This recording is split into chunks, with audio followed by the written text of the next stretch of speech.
And I had spent most of my life trying to put on 5 kilos, and if anyone was in school that was underweight, I'm sure you'll know that being underweight and being skinny and being made fun of for being skinny can be as complexing as being overweight.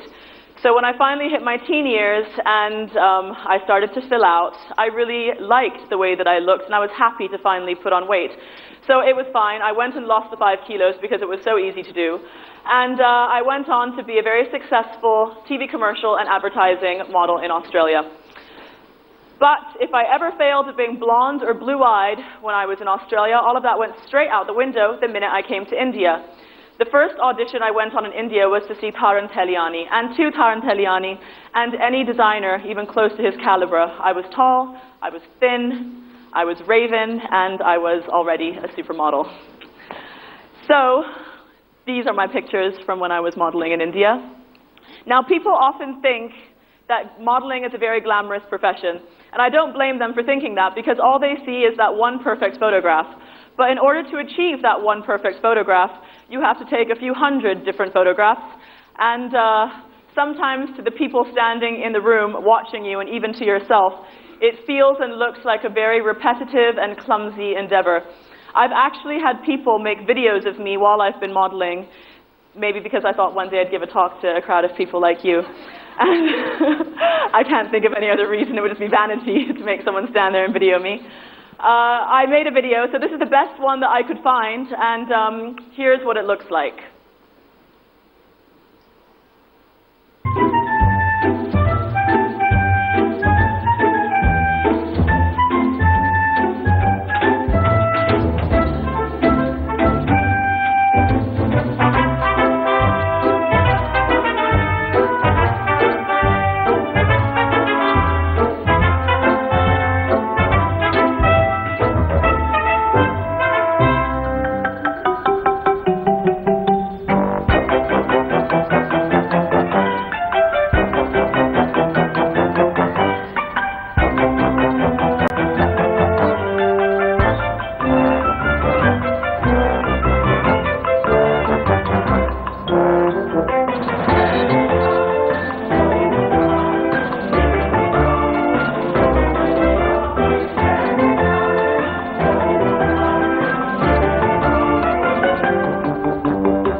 So there you have it.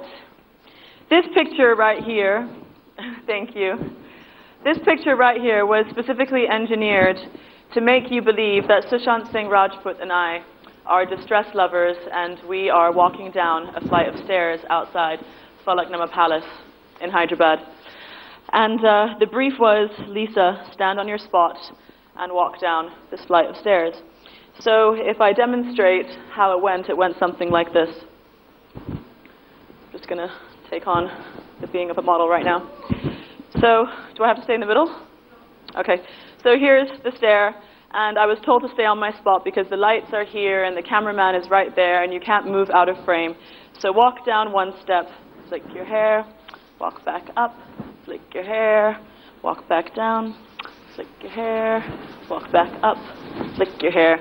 And this could go on about maybe 100 times. Anyway, I made a video of this as well, just so you can see what it looks like if you don't believe me.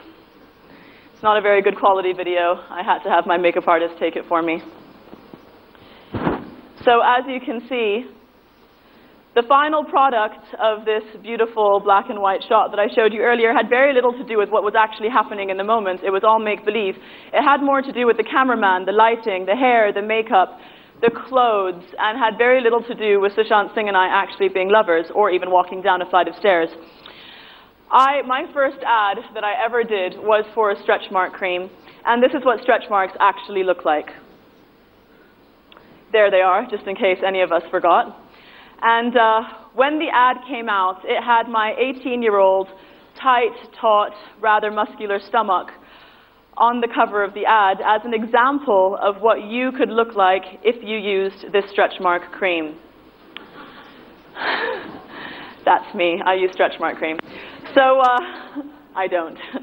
So, anyway, I was in India and I was rocking out, and these were the fashion headlines in that day. Lisa Haydon, fashion's new it girl. So I had no reason to go anywhere, but around that time a very important film released, a very important film for India. It was called Slumdog Millionaire, and there was a modeling scout in town. He happened to pick up that month's issue of Vogue, and he opened it, and he found my pictures inside. He went to the credits page and saw my name, and then he saw my agency, Elite Model Management, and he rang them up, and within a month I was flown to New York. New York was great. I was right on time and considered exotic, which worked very well for me. I was there for about 4 months, but something else also happened while I was over there. I got offered my first film, Aisha. So it wasn't something that I had planned or looked for or even auditioned for. It just came to me and I said yes because I didn't want to miss out on a good opportunity. Now people always ask me, what is the main difference between being a model and being an actor? And the first thing that I have noticed is the fact that people are a lot quicker to judge you. So I'm going to go ahead and put my jacket back on because I took it off to demonstrate what models look like and how my perception can very easily be changed from very formal to very glamorous. And the second thing I noticed is that, I mean, of course you have to put a lot more emotionally in when you're doing a film. You have to spend longer time away from home. Your work commitments are greater. But the thing that hit me the first was the fact that I could eat more. All of my attributes as a model were then considered my drawbacks as an actress. I was too tall, I was too raven, I was too thin. I was told to put back on the 5 kilos that I was told 6 years earlier to lose, and so I did so very happily. And then I got to play Vijay Lakshmi. Eventually, I got around to playing her. We realized when we were shooting for Queen that some actresses in some very successful films had played a very similar character, but we wanted to do it differently. We decided that Vijay Lakshmi would live her life without any apologies whatsoever, and it was a very risky thing to do because she wasn't completely traditional or normal. She was a very different and very wild girl. But what I realized in doing that is the fact that Indian society and Indian cinema at large are willing to accept all different kinds of beauty. And here's another example. When I moved back to India 7 years ago, I wanted to land 2 big modeling assignments. One was to be on the cover of a top fashion magazine, and the second one was to be the face of Lakme. And I told my mom both of these things, and she confided this information to a very close friend of ours who worked in the fashion business. And this friend said, Lisa should not get her hopes up because these 2 modeling assignments only take fair girls. That to me was very discouraging because quite frankly there is nothing that I can do about my skin color, just like there isn't anything that anyone can do about their noses or their breasts or their hips or their stomachs or their thighs without going under the knife. We have to accept that there are certain things that we're born with and we need to work with it. And I'm not complaining because I realize that I'm privy to a very, very, very generous gene pool, and to the outside it may appear to people that I earn a living off of the way that I look solely and wholly. Hopefully I'm standing here to prove that wrong. But I have to say that in spite of this lack of fair skin, I went on to be on the cover of that magazine 6 times, and Lakme was one of the first contracts that I signed when I came to the country. You can see there is no fixed idea of beauty. Let's take a look at some of our most celebrated heroines of the last few years. Here we go. In 2011, Silk was overweight, sensual, impulsive, and strong-headed, and that was beautiful. In 2012, in Kahani, Mrs. Bagchi was relentless and powerful, and that was beautiful. In 2013, Leela was strong-willed, disobedient, and adventurous, and that was beautiful. And in 2014, Rani made us feel like it was okay to stuff our faces, to not know how to kiss, to not be very well-traveled, to not be very worldly-wise, and she reminded us of our most clumsy, insignificant selves, and we all found that endearing and beautiful. What makes these women beautiful is the life and the charisma, the persona that they fill out their characters with. And I've always firmly believed that if we are authentic to ourselves in whatever role that it is that we play in life, even if it's too original or too different or too radical, people will eventually celebrate that. At the Oscars this year, they created a hashtag called Ask Her More. These women wanted to be asked more about just the dresses that they were wearing and who designed them. They wanted to be asked about the roles that they play, about the causes that they support. And they urged journalists to ask them more and to get beneath all of those superficial layers. Beauty doesn't really have a race, a culture, even a gender. There's no common denominator for beauty. It's differing from continent to continent and from culture to culture, and it will continue to evolve and change, and our perceptions will continue to evolve and change as long as we redefine it for ourselves. So I stand here and I urge all of you to not let your perceptions get the better of your opinions and the better of your judgment. We are more than what we wear, and even though we like putting on a special outfit, like I have today for a special occasion, remember that so have you. But what's more important is what lies beneath. Thank you.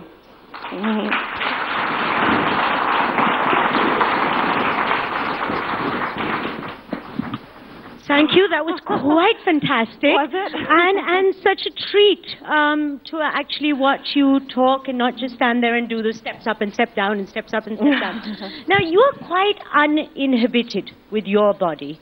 Can you give us, all of us here, men and women, a couple of tips that can help us with body confidence? I think one of the main things that helped me with body confidence growing up was exercise and dance and body movement. I think growing up in a place where already it was a very natural and normal thing to go to the beach and wear a swimsuit and or to go play volleyball or to play soccer or to dance or be in ballet wearing a leotard. All of those things, I think, help you to realize that your body is a tool to help you do things in life. It's not something to be looked at or to be covered or to be ashamed of, because it's your tool for being healthy and for taking you places and for doing all these wonderful different things. So I think, yeah, exercise. Let's say you were fat and ugly. Would you feel the same way? Would you be as uninhibited? And don't say there isn't such a thing. There is such a thing as fat and ugly. Sorry. Is there? Look, I think fat and ugly is not the way you look. It's more a feeling. Okay. Can I say that?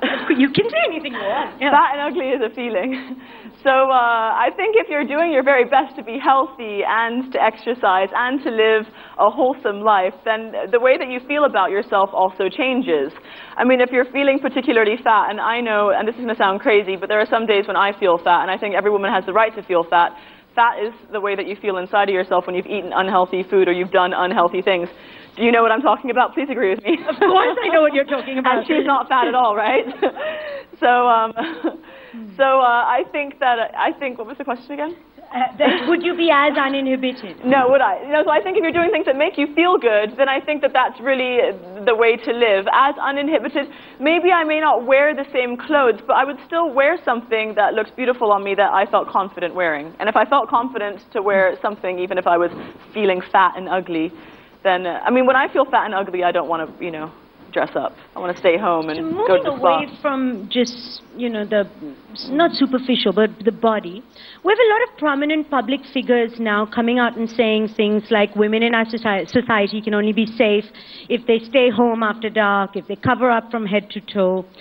What would you have to say to them, and what would you do if you had your way to the violators? I think it's really inappropriate to say that women should just stay home, because I think women feel empowered by going to work, and that is our self-value, is, contributing something to the world, to society, whether it's being a mother or cooking a great meal or having an amazing job or doing what you're doing today. So I don't think that it's right to de-empower women by telling them to stay home, even though that is empowering to some people. But I think the world is coming to a point now where, are we coming to a point where we're more accepting of women? This room has, what, maybe 30% women in it, 20% women in it. But we are such a small percentage of society. We are the privileged percentage of society. We are. In India, the ratio of men to women is astounding in any case. So should we just blame it on that? No. What would you do to violators? If you could, what would be your solution for? I feel a bit Gandhi about it all. I don't know if I would fight fire with fire, but I just think that humility and just going out there and being elegant and graceful and succeeding in the workplace and showing people that we are worth something and we can do something. And there's a difference when it comes down to rapists and stuff like that, and that's a whole different scenario of disrespect for women, and I don't think that those kinds of people should be walking the streets. But when it comes to just, flexing our muscles and showing society at large that we are worth something and we can do something, I think the best way to do is actions speak louder than words. I'm going to open it up. And words will follow actions. I'm going to open it up quickly, so raise your hands, whoever wants to ask a question.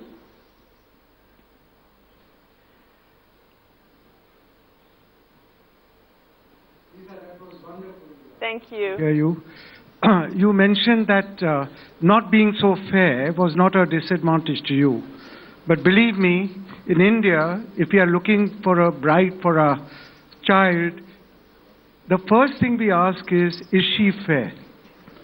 Is the bride to be fair? Now, how do you change that perception? You were successful because you are beautiful overall, whatever it may be. Whatever. No, but thanks. I mean it. No, but how do we change this perception? It's very important, because most of our children are not so fair, and they may not get married to good boys because they are not so fair. How do you change that perception? I think it's really individual responsibility. Like, for example, my first picture was of how I wasn't blonde and I wasn't blue-eyed. But then I went on to say that I, in any case, went on to be successful modeling in Australia.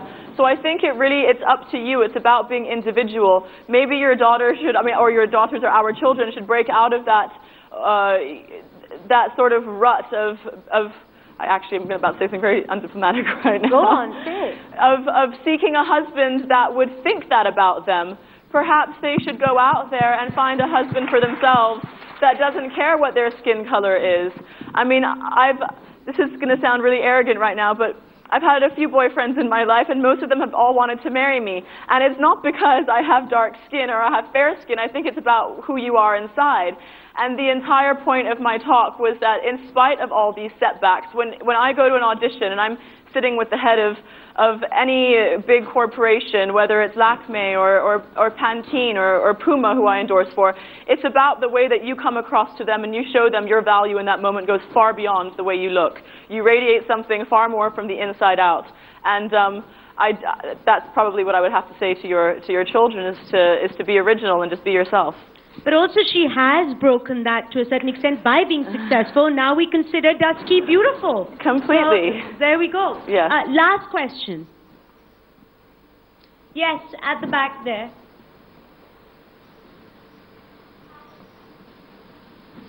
It's working, it's working. Yeah. Hi. So I'm an 18-year-old right now. So I was wondering, like you said, you have to have a lot of confidence. But at any point of time in your life, have you felt inadequate? And physically, emotionally, whatever. But like right now, you're a really strong woman standing there. But it must have taken a lot of things to actually grow into that. So if you ever felt inadequate, how have you dealt with it? I think it's a very natural and normal thing to feel inadequate, and I think on a daily basis I do feel that way at some point in the day.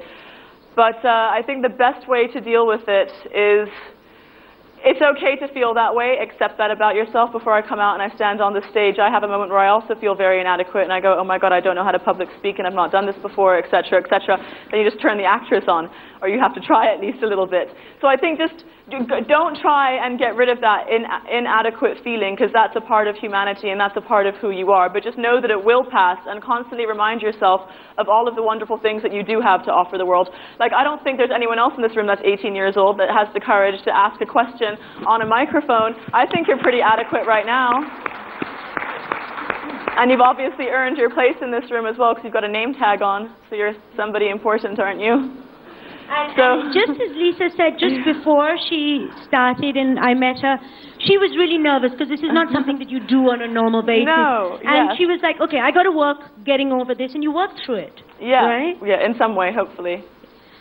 Thank you very much. A big round of applause for Lisa Haydon. Thank you. Thank you. Thank you, Lisa. Okay. I would like to call upon Mr. Ashish Bagga, Group CEO, the India Today Group, to come up on stage and present a small token of our appreciation to Lisa Haydon.